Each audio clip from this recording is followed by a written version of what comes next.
Question number 11 देखते हैं, निम्नलिखित में से कौन सा सही सुमेलित है। तो यहाँ पर राजवंश है और यहाँ पर संस्थापक दिए हुए हैं। तो सुल्लू राजवंश का संस्थापक कौन है, तो वी नरसिंह दे रखा है। तुलु राजवंश का तिरुमल दे रखा है। संगम का हरिवंश और हरिहर और बुक्का दे रखा है, ये सही है, सी सही है। अराविडू का नरसिंह दे रखा है, ये भी गलत है, ये भी गलत है, ये भी गलत है। इनका सही देख लेते हैं। तो जो अभी देखा हमने क्वेश्चन, ये विजयनगर साम्राज्य का है। सबसे पहले इसमें क्या है, हमारा संगम राजवंश है। इसकी स्थापना हरिहर और बुक्का ने की थी। सुल्लू राजवंश की किसने की थी, तो साल्लू नरसिंह ने की थी। ठीक है। और तुलु राजवंश की वीर नरसिंह राय ने की थी। इस वंश का तुल्लु वंश के ही थे कौन थे, कृष्ण देव राय थे। ठीक है। फिर है अराविडो वंश, ये अंतिम राजवंश है, इसकी स्थापना की थी तिरुमल ने। ठीक है। 12वां क्वेश्चन देखते हैं, इसमें क्या है, जैन धर्म के संदर्भ में निम्नलिखित में से कौन सा कथन सही है। तो सारनाथ जैन समुदाय के लिए पूजनीय स्थल है। जैन धर्म के 11वें तीर्थंकर का जन्म सारनाथ में हुआ था। तो सारनाथ को जैन ग्रंथों में सिंहपुर कहा गया है। तो ये सही है स्टेटमेंट पहला। फिर 12वें की दूसरी स्टेटमेंट देखते हैं, जैन धर्म में 11वें तीर्थंकर का जन्म सारनाथ में हुआ था। 11वें तीर्थंकर कौन है, श्रेयंस नाथ है। तो दोनों सही हो गए। तो सी उत्तर हो जाएगा, क्या हो जाएगा, सी उत्तर हो जाएगा। 13वां प्रश्न देखते हैं, इसमें सूची 1 है दर्शन और सूची 2 में प्रणेता है। तो न्याय का क्या है, इसमें कपिल दे रखा है, लेकिन हमारा उत्तर क्या हो जाएगा इसमें। तो इसमें है हमारा न्याय का गौतम है, सांख्य का कपिल है, मीमांसा का जैमिनी है और वैशेषिक का क्या है, कणाद है। तो यानी कि ए का तो 2 हो गया और बी का हो गया 1 और सी का हो गया 3। तो क्या हो जाएगा, 2 1 3 4, 2 1 3 4 किस में, सी में, सी उत्तर हो गया। अन्य भी देख लेते हैं, जैसे सांख्य तो हमने देख लिया कपिल मुनि का, योग किसका है, तो पतंजलि का है, वैशेषिक किसका है, कणाद का है, मीमांसा जैमिनी का है, वेदांत किसका है, बादरायण का है और न्याय तो गौतम देख ही लिया है हमने। 14 क्वेश्चन देखते हैं, निम्नलिखित में से कौन सा गुप्त शासक अपनी सैन्य विजय के लिए जाना जाता है। तो व्यापक सैन्य विजय के लिए कौन जाना जाता है, तो समुद्रगुप्त जाना जाता है। तो उत्तर क्या हो जाएगा, बी हो जाएगा इसका, बी है। तो ये हमारा समुद्रगुप्त किस वंश का है, गुप्त राजवंश का है। समुद्रगुप्त को भारत का नेपोलियन भी कहा जाता है। ये चंद्रगुप्त प्रथम एवं कुमार देवी के पुत्र थे। अगर ये पूछ ले कि भाई चंद्रगुप्त की पत्नी का नाम क्या था, तो कुमार देवी उत्तर लगाएंगे। इन्होंने उत्तर भारत की विजय की, दक्षिण भारत का अभियान किया है और सीमांत राज्य और आठवीं जो जनजाति थी उनको भी जीता है। प्रयाग प्रशिस्ति या इलाहाबाद स्तंभ शिलालेख किसका है, तो समुद्रगुप्त का है। किसने लिखा है, हरिशेन ने लिखा है। हरिशेन कौन थे, समुद्रगुप्त के दरबारी कवि थे। ठीक है।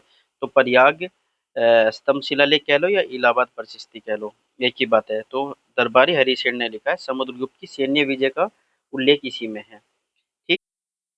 जो इनके सिक्के हैं समुद्रगुप्त के स्वर्ण सिक्के, उनको एक योद्धा, संगीतकार और शासक के रूप में दिखाया गया है। तो जो समुद्रगुप्त है वो क्या कर रहे हैं, तो सिक्कों पर उनको वीणा बजाते हुए दिखाया गया है। क्या बजाते हुए, तो वीणा बजाते हुए। ठीक है।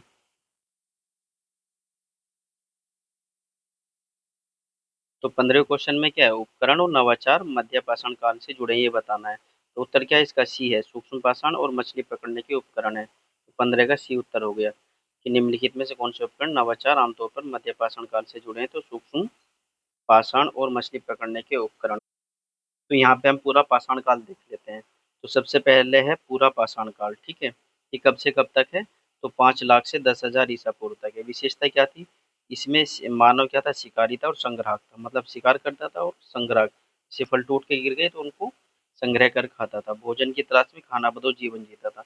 ये मोटी मोटी विशेषताएं हैं। मानव सभ्यता के विकास का सबसे प्रारंभिक और लंबा काल है ये पूरा पाषाण काल। मनुष्य ने पत्थरों के मोटे औजारों का प्रयोग किया है पूरा पाषाण काल में, जो हाथ से बनाए जाते थे। साथ ही लोग पूरी तरह शिकारी और संग्राहक थे, ये हमने देख लिया है। फिर गुफाओं में निवास करते थे ये। ठीक है। तो भीमबेटका गुफा है, वहां से पूरा पाषाण काल में निवास के साक्ष्य मिले हैं। गुफाओं में चित्रकारी भी करते थे। अब दूसरा काल देखते हैं। दूसरा आता है हमारा मध्य पाषाण काल। इसको मीसोलिथिक एज कहते हैं, 10,000 से 6,000 ईसा पूर्व तक है। इस काल की मोटी मोटी विशेषताएं क्या है, जो एग्जाम में भी पूछता है। तो मानव इस टाइम पर उपभोक्ता था, खाद्य संग्राहक भी था और आखेटक भी था, यानी शिकारी बोलते हैं आखेटक को, और पशुपालक भी था। तो पशु भी पालता था। आग की भी खोज कर ली थी इसने मध्य पाषाण काल में। और आवास कहाँ हो गया था इसका, नदी तट पर हो गया था। बर्तन भी बनाता था और उपकरण भी बनाता था ये। अगला पॉइंट है, यह पूरा पाषाण काल और नवपाषाण काल के बीच संक्रमण काल का युग है ये। ठीक है। इसमें खास बात क्या है, तो सूक्ष्म पाषाण बना, यानी छोटे पत्थर के औजार बने हैं। जबकि पूरा पाषाण काल में क्या करता था, बड़े बड़े पत्थरों के औजार बनाता था। तो मध्य पाषाण काल में सूक्ष्म पाषाण अर्थात छोटे पत्थर के औजार बनाए जो शिकार में अधिक कुशल थे। इसी काल में क्या हुआ, मौसम में भी परिवर्तन हुआ है, तो मौसम गर्म हुआ और मनुष्य क्या अर्ध अस्थायी बस्तियों में यानी झोपड़ियों में रहने लगा है। ठीक। अब आता है हमारा नवपाषाण काल, इसको बोलते हैं नियोलिथिक एज। ये कब से कब तक है, 6000 से 1000 ईसा पूर्व तक है। विशेषता क्या है, तो इंसान इसमें उपभोक्ता तो था ही, उत्पादक भी हो गया था। ठीक है। उत्पादक मतलब कृषि करने लगा था, तो फसल उगाई तो उत्पादक हो गए। पहिए का आविष्कार भी कर लिया इसने। कई बार पूछता है कि पहिए का आविष्कार किस काल में हुआ है, तो नवपाषाण काल में। अस्थायी गर्त हुए इसमें, मतलब गड्ढे, यानी कि रहना, यानी जीवन कैसा हो गया इनका, अस्थायी जीवन हो गया, यानी कि अस्थायी जीवन हो गया। कृषि के साथ साथ इसने पशुपालन भी किया है इस काल में। इस काल में कृषि और पशुपालन का व्यापक विकास हुआ है। मनुष्य अस्थायी रूप से बसने लगा, जहाँ भी कृषि आएगी तो अस्थायी रूप से मनुष्य बस ही जाएगा। पॉलिश किए हुए पत्थर के औजार का प्रयोग हुआ इसमें। मिट्टी के बर्तन बनाने की कला का भी विकास हुआ। इसका प्रमाण हमें कहाँ से मिलता है, तो कोल्डियावा जैसे स्थानों से मिलता है। अब हमारा 16वां प्रश्न देखते हैं, इसमें क्या है हमारे 16वें प्रश्न में, तो निम्नलिखित में से किस गुप्त शासक को अपने शासनकाल के दौरान कला, संस्कृति और शिक्षा को बढ़ावा देने का श्रेय दिया जाता है। तो कौन हो जाएगा हमारा, चंद्रगुप्त द्वितीय हो जाएगा उत्तर। चंद्रगुप्त द्वितीय की एक्स्ट्रा जानकारी भी देख लेते हैं। तो चंद्रगुप्त द्वितीय गुप्त वंश का था। इसके समय 9 रत्न थे। ठीक है। पहले तो कालिदास थे। तो कालिदास क्या करते थे, ये कवि थे और नाटककार थे, यानी कि इसने साहित्य को प्रोत्साहन दिया चंद्रगुप्त द्वितीय ने। कालिदास थे इसी के समय क्या हुआ, साहित्य को प्रोत्साहन मिला है। फिर दूसरे कौन थे, तो जी धन्वंतरि थे। ये क्या थे, चिकित्सक थे। तीसरे कौन थे, तो अमर सिंह थे। ये क्या थे, संस्कृत कोशकार और कवि थे ये। ब्राह्मीण देख लो जी, चौथे थे ये खगोल शास्त्री और ज्योतिष थे। पांचवा देखते हैं बेताल भट्ट, ये जादूगर और तंत्र मंत्र के ज्ञानी थे। छठा देखते हैं शंकु थे, ये वास्तुकार थे। फिर है सातवें, इसमें हमारे हैं क्या, तो छपनक ज्योतिषी थे। आठवें हैं वरुचि, ये क्या थे, व्याकरण के विशेषज्ञ थे और संस्कृत के विद्वान थे। नौवे है घट्ट करपर, इनका दूसरा नाम क्या है, हरिसेना भी है। क्या थे, कवि थे, लेखक थे। ठीक है जी। अब नेक्स्ट क्वेश्चन देखते हैं हम इसमें क्या, तो 17वां क्वेश्चन देखते हैं। तो गुप्त साम्राज्य का अंतिम महत्वपूर्ण शासक कौन था, तो गुप्त साम्राज्य का अंतिम शासक बताना है, जो विदेशी आक्रमणों के खिलाफ साम्राज्य की रक्षा के प्रयोगों के लिए जाना जाता है। जिसने क्या किया, विदेशी आक्रमणों से रक्षा की साम्राज्य की। तो उत्तर क्या हो जाएगा इसका, स्कंदगुप्त हो जाएगा। तो समुद्रगुप्त ने क्या किया था, तो हूणों से साम्राज्य की रक्षा की थी, यानी कि हूणों को हराया था। तो हूणों को किसने हराया था, समुद्रगुप्त ने। इसकी जानकारी कहाँ मिलती है, भीतरी स्तंभ अभिलेख में मिलती है। ये भीतरी कहाँ है, तो ये है गाजीपुर में। तो गाजीपुर में है ये। ठीक है। जहाँ पर कर्नवालिस की कब्र भी है।